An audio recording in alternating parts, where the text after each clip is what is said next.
Asebiro Yesuna Akulora ni komanda jaler Atingo bada Tanyisi mar surrender. Aya, wale. Hallelujah. Adoko ni Jehova erokamano seche machalo kamagi. Nyasaye oseyawnwa piny, omiyo odiochieng' makende, odiochieng' mawendo, mapok waneno nyaka nene piny Nyasaye chwe piny. Adwaro mondo wachak wach Nyasaye, to kapok wachako adwaro mondo walame. Kamoro ma intie kulwi piny, mondo walam Nyasaye, wadok ni erokamano. Jehova Nyasaye, in Nyasach nyiseche. Nyasaye manyoro matinende kendo manyaka chieng'. In jaduong' mar ndalo. Nyasaye mantie kendo mak lokre. Imiyowa odiochieng' ma kawuono Nyasach kwe. Chieng'ni kawuono wadoko ni erokamano. Nikech itimo maber, iseritowa kendo miwa thuolo makende mondo mawapore wachni kaachiel kod joneno magwa. Nyasaye adwoko erokamano nikech kinde machalo kama, nikech ng'wono mari kaachiel kod ber mari mosiko manyaka chieng'. Wir mari Nyasach kwe mondo bede e wachni kwadhi pore, to Nyasaye roho mari maler bende mondo miyo telnwa. Duong' kod pak odune polo malo e nying Yesu majawar. Amen. Kachako iluonga ni Pastor Sam Boy. Ayalo wach Nyasaye e dala mar Nairobi. Kanisa iluongo ni Cathedral of Praise, kamoro ni Imara Daima. Imara Daima en yo Mombasa Road, kiwuok Nairobi Town, kata kiwuok yo Mlolongo, entie kinde kanyo but kamoro Cabanas. Kuom nyuol mara, onyuola Homa Bay County, Ndiwa Sub County, wan jok miluongo ni Asembo Kanyikela.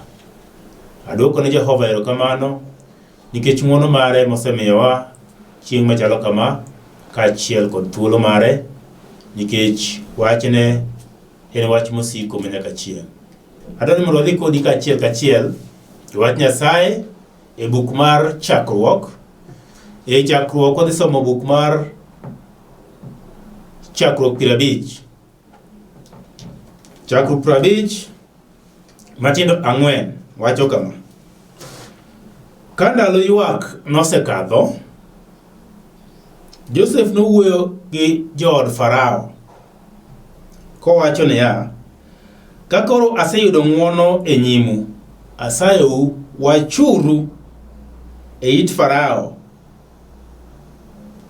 kowacho niya. Joseph wang'eyo stoche kaka ne en. Joseph ne en kijana mane tin. Ne en chogo e dalagi kata e odgi. En story mosewinjo higni mathoth kwasomo Muma. To Muma wacho ni Joseph nodhi monyiew gi jok moko motere piny mawendo, piny mabor gi thurgi, nikech en Ja-Ibrania. To dhi mopo kotundo e piny miluongo ni Misri. Joseph kanochopo kuno, to ng'ato dhi nyiewe miluongo ni Potifa. To Muma wacho maler ni Joseph gimoro amora mane okete lwetne timo kendo okete chunye, Nyasaye ne gwedho. Miyo kamoro amora mane entie, Nyasaye ne gwedho gima notimo. Nyasaye nosebedo kanitie kod chenro kod Joseph, kendo nosebedo kowuotho gi Joseph kata kane pok owetene okawe mouse ni johala moko. Joseph ne en ng'at mane Nyasaye nitie kod lengo.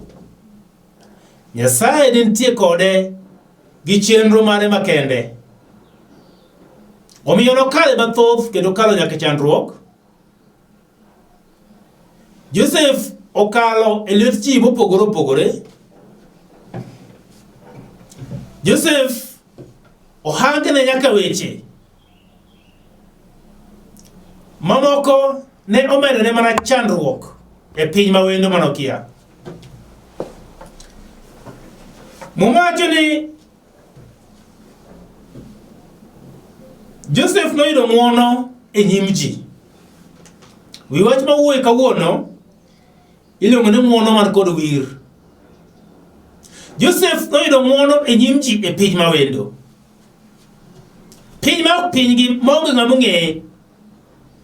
Odhi kama okia nyaka dhok miwacho, mopuonjore wacho dhokno. Odhi kendo okete e od ng'ato ma ok ong'eyo mondo obi otine. To mowacho ni Potifa kano yudo Joseph, to neno ka Joseph gimoro amora otimo ne long'o kendo ne nikare.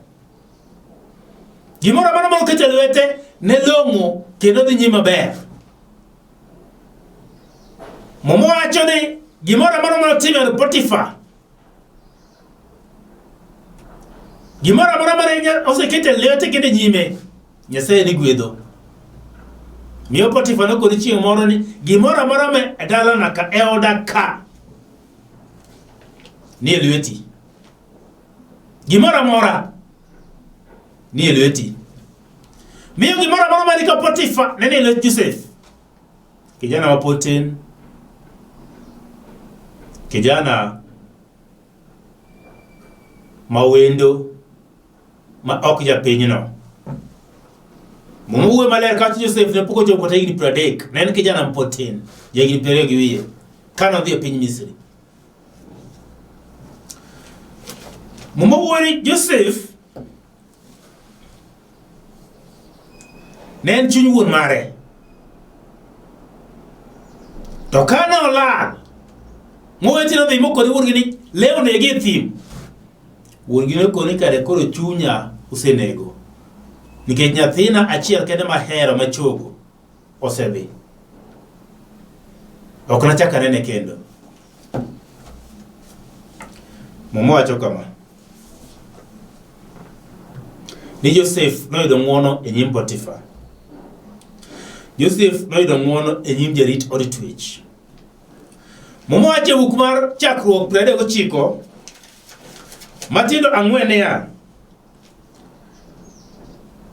Koro Joseph noyudo ng'wono e nyime kendo notiyone. Mi nomiye bedo nyapach ode kendo duto mane en go noketo e lwete. Mano Potifa noyudo ng'wono e nyim Potifa e piny mawendo ng'ama ok okie, ng'ama ok ong'eyo.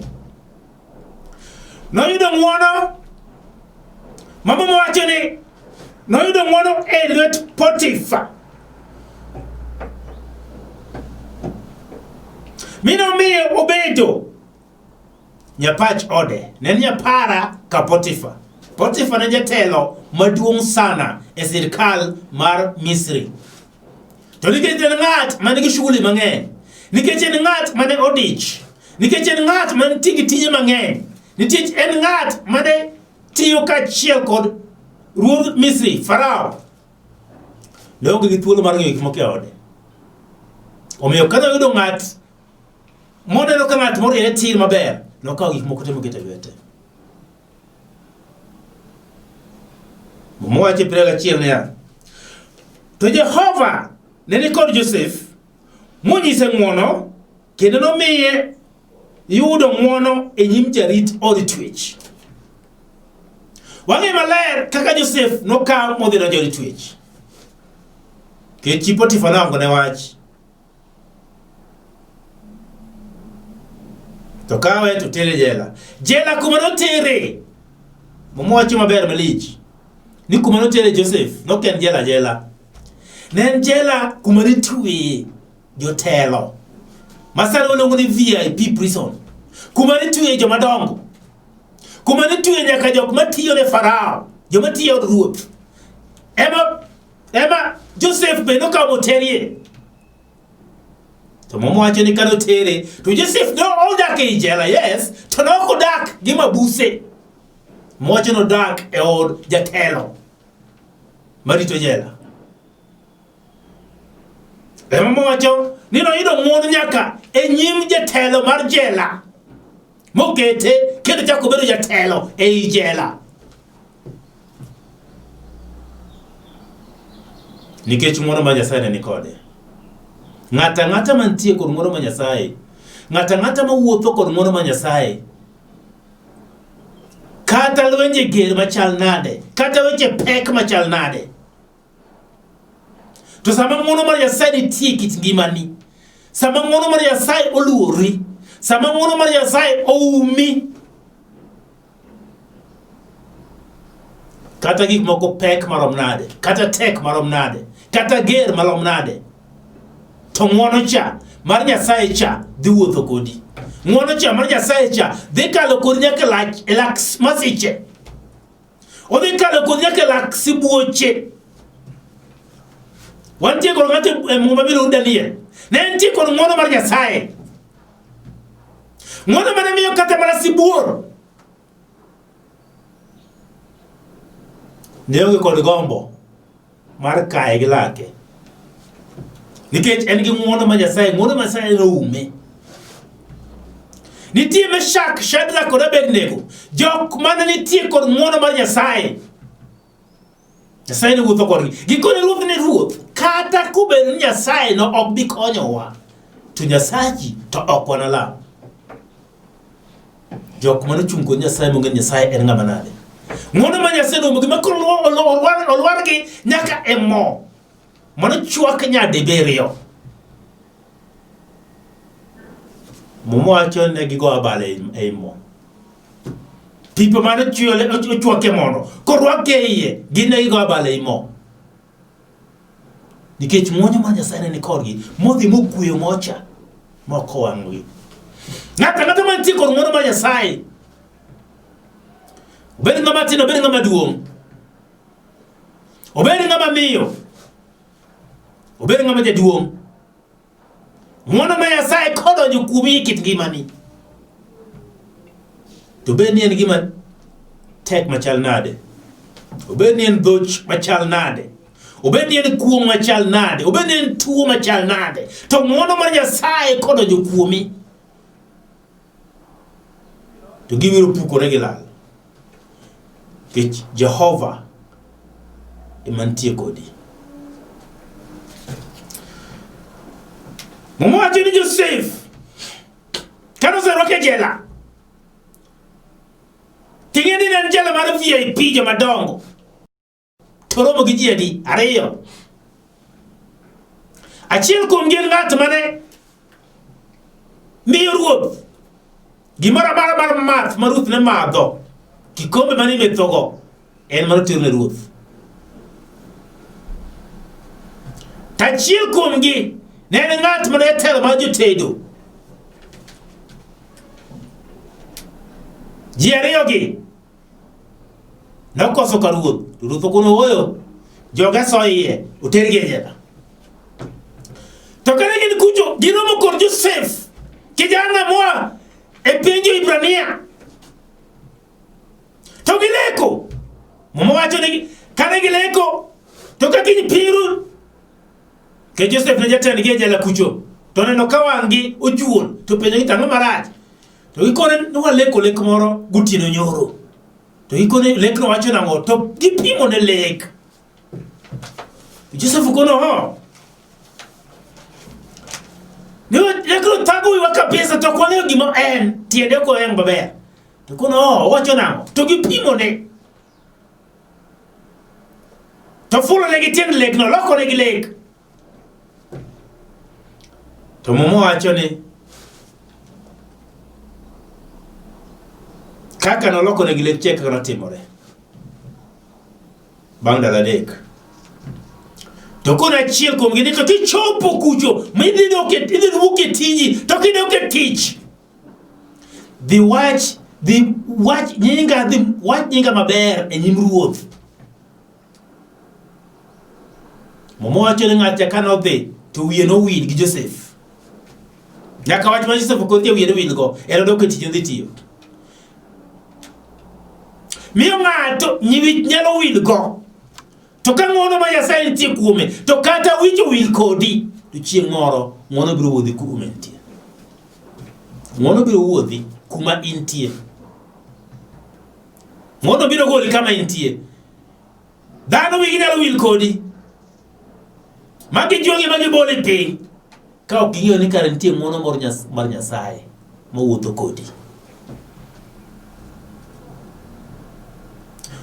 Gik moko nyalo timore mana ni mondo ng'wono mari cha chwer, mondo ng'wono mari cha owuog oko, mondo ng'wono mantie kuome cha onenre. Nikech Nyasaye en Nyasaye, koseketiko ng'wono kuomi to onge ng'ama nyalo gole. Omiyo Nyasaye nochako dhi kendo mokelo wach machielo kendo ka ruoth. Ulek ma ok ong'eyo tiende, tabu wiye. Mwachi nokelo jomariek te. Okelo nyaka juoke. Okelo ji te moparo nyalo lokore lek. Mano kisomo e chakruok 41 Mathaboro. Wachi nokelo jogi te e pinye mondo lokore lek. Mwachi nogi kata ng'at achiel manyalo lokore lek. Eka ng'at mane okoro ni dhi para kendo iwuo maber kuoma e nyim ruoth. Odhi oparo ni nitie ng'ato moro naromogo e jela. Bang' higni ariyo kendo ndalo manok, odhi okoro ruoth ni ruoth Farao, nitie kijana moro mowuok Jo-Ibrania manaromogo e jela. Kijana tinyalo koni lek. Nikech nolokona lek to kaka nolokona no e kako timore. Wich nyalo wil kod ng'ato kata i dala. Wich nyalo wil kod ng'ato kata e gweng'. Wich nyalo wil kod ng'ato kata mana ka tich. Wich nyalo wil kod ng'ato e anyuola. Ma in kama ji wuoyo pari. Wach ma ji wacho in bi onge. To be ok inyal wuoyo. Nikech okodewi ka ng'ato. Onge ng'ama nong'eyo Joseph. Nena jajela, jamutwe. Wich nowil kode e jela kucho. To kano chopo chieng' mane Nyasaye koro mondo Joseph ofwenyre, mondo ng'e ni kare Nyasaye nitie. Mondo mi one kare teko ma Nyasaye ni kare Nyasaye nitie kod ng'ato gi joge ne moko mowuothogo. Ne ok jela nyal tweyo Joseph kendo. Kano chopo sane mar wuok nyaka no wuogi. Nikech Nyasaye nitie kod lengo.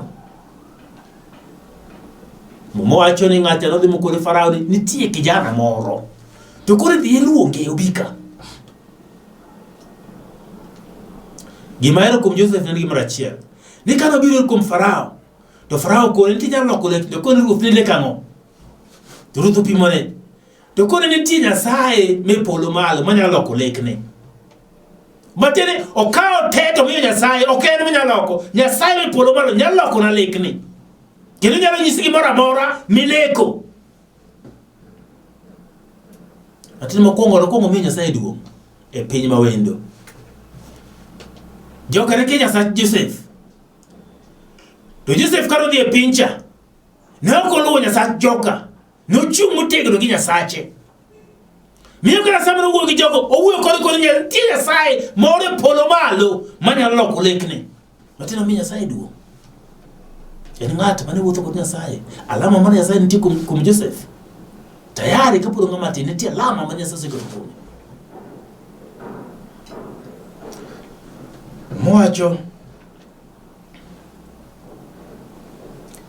Mwacho nonyiso ruoth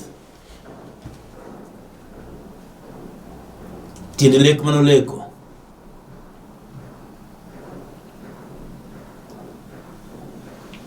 Mwacho emperor ng'achiel Matindo 16 owacho kama. Owacho Joseph nodwoko Farao kowacho niya, ok obedo kuom an. Nyasaye nomi Farao wach mar kwe. Bate Joseph nong'eyo ni Nyasaye nitie manyalo nyiso kata Farao gima timore. Nikech Farao ne Nyasaye no. Okawo Nyasaye modhigo nyaka Misri. Moko ni to Nyasaye nitie mabiro mi wach mar kwe nikech chuny ruoth ne chandore.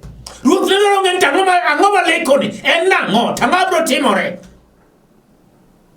To ko Nyasaye biro mi wach mar kwe.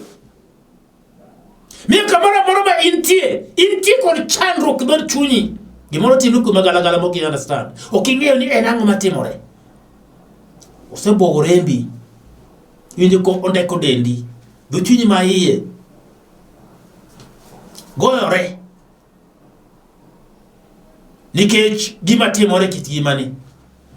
Nikech gik moko mineno ka timore. Miyo ibwok. Rembi bo osebwok. To momot Nyasaye biro mi wach mar kwe e wachno. Kamo chopeno Nyasaye wuone makoro biro mi wach mar kwe. Nikech in isetemo gi yore te to tamore. Isetemo gi yore te miduogo meling. Mwache ni Farao kano sero ni joge ne ok nyal loko wachni. Ne chunye nitie kod chandruok. To Nyasaye nosiko ng'ate kamoro mabiro konyo ruoth Farao. Nyasaye osiko gimoro kamoro mabiro konyi e dho chunyi. Mapek mineno no. Nyasaye oseike kako dhi rumo gi kako dhi bedo. Ok enotimi gimoro. Ok enoloyi. Kech Nyasach kwe. Nyasach polo kod piny. Oseikore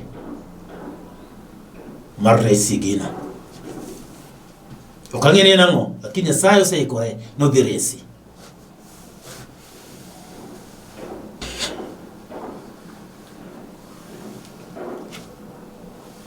Mwache ni Nyasaye noting'o Joseph e piny mawendo. Ma Farao nokone kare koro kama e wach. To wamanyi ng'ato mantie kod rieko manyalo konyowa e yore machalo kamagi. To joge ne okone onge ng'ato machielo mana kijana ne. Nyasaye kosego kuom ng'ato. To kata dhano timo ang'o. To gima Nyasaye osechokre dhi timo cha biro timore. Singo mar Nyasaye en singo mosiko manyaka chieng'. Ok mukre, ogurore nyaka chieng'. Kose singo no dhi timo, kose chane, kako chane no, to kata ubina giyo machal nade, ok bi kethore, mana kaka en no. Kata dhi kawo higni marom nade. Kata kawo mana higni 30, to biro bedo ka Nyasaye osechane. Koro kawo mana higni 2, odhi bedo ka Nyasaye osechane. Thuolo no en mar Nyasaye.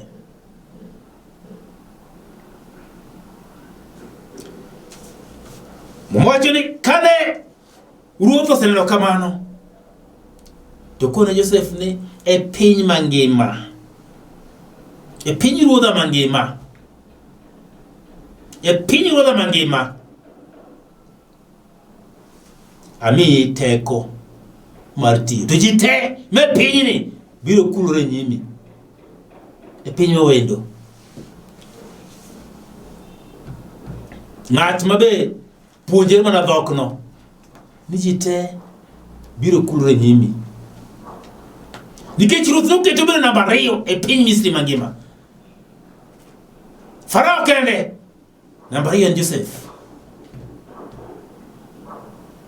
Nikech Nyasaye nose ng'ado kendo nose ramo ni en obed kamano. Miyo mwacho nang'o? Mwacho ni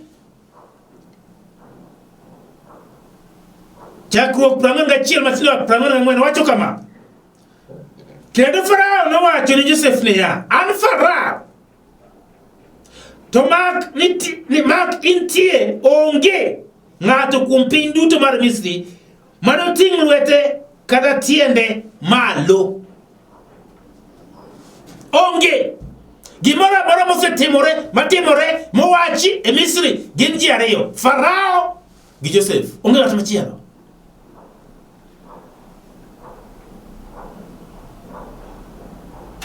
Farao kod Joseph.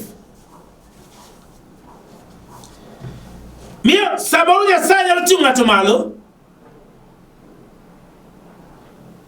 To Nyasachwa ting'o ng'ato malo moko golo asoya. Nyasaye onge kod asoya. Nyasaye onge kod mibadhi. Nyasaye onge kod miriambo. Mago gik mantie e piny ka ma dhano nyalo timo. But Nyasaye we polo mal tok nyal timo mano. Nikech onge gima tek na Nyasaye. Tukuma diera. Nyasaye weche ne nyalo dhi mbele. Mana kaka en modwaro. Ok chun. Dhano nyalo temo chuno. Nikech en dhano. Lakini Nyasaye to mage ko chun. Donjo mana kende plan kaka nopange. Miyo kama Nyasaye se jok no timo gimoro to bro time ihero iye idagi Nyasaye dhi time. Nyasaye nyalo goli kama intie modhi mogudhi kama no kipar modhi oketi e kind oganda mane ok ing'eyo modhi moting'i malo kama ne ok ipar. Nikech en odin gik mosecha gik ma ok ogen. Weri kama pachi nitie no ka Nyasaye onge. Nyasaye nitie kama ji pachki onge. Kendo gimotimo opore gima dhano dwani mondo ne otim. Nikech dine bedni otiyo kaka dhano dwaro, Nyasaye dine ok otiyo gi Joseph.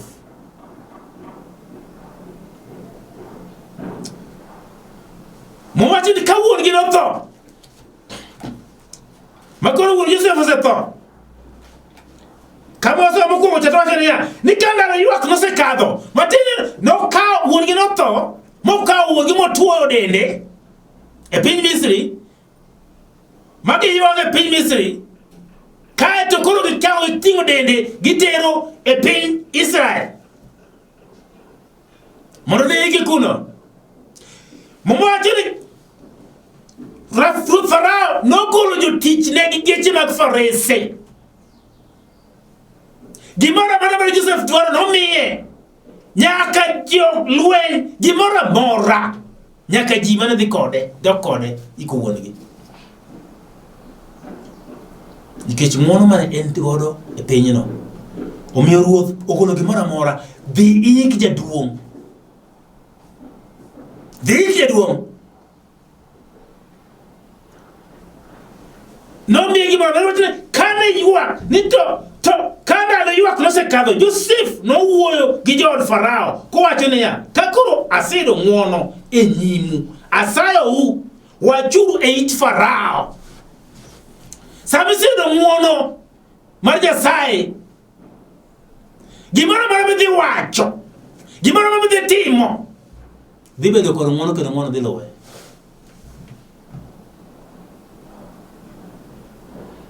Kama intie no, aneno mbele gi yie, intie ng'wono moro ma Nyasaye ma kiyudo, ma kodonjo kuomi mogore kuomi, to kata ket gima dhi lokre.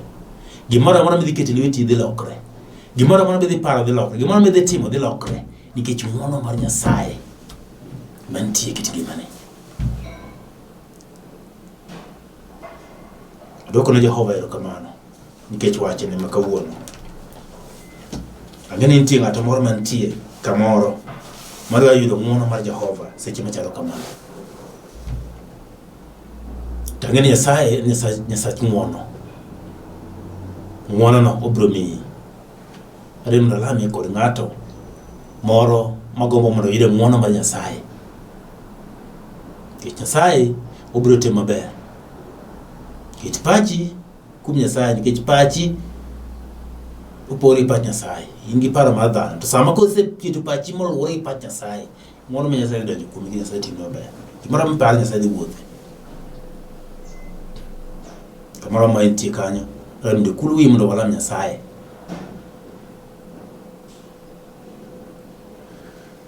Walam Nyasaye. Jehova Nyasaye mangima, Nyasaye manyalo gik moko duto, Nyasach kwe, Nyasach ng'wono. Kama wantie Nyasaye seche machalo kamagi, alamo ne janeno mara Nyasach kwe mondo mi ng'wono mari odonji kit ngimane. Ng'wono mari mondo mi oume. Ng'wono mari mondo mi otelne. Ng'wono mari mondo mi obed kode. Ng'wono mari mondo mi orite. Ng'wono mari Nyasach kwe mondo gore kit ngimane. Mondo mi one pogruok kit ngimane. Nikech Nyasaye ma jang'wono. Nyasaye mang'won. Nyasach kwe. Joseph neno ng'wono ni e piny mawendo. Nyasach kwe. Meshach, Shadrach kod Abednego neno ng'wono ni maduong' miwuoro. Daniel neno ng'wono ni kane bur sibuoche. Nyasach kwe. Musa neno ng'wono ni. Jogi ne duto te Nyasaye mosebedo ka tiyo ni kendo wuotho kodi, gisebedo ka gineno ng'wono Nyasach kwe. Kawuono ni Balaam neno ng'wono ni okwane kuom ng'ato. Gine ber mari. Duong' kod pak kod ng'wono pile malo Yesu Manyawar.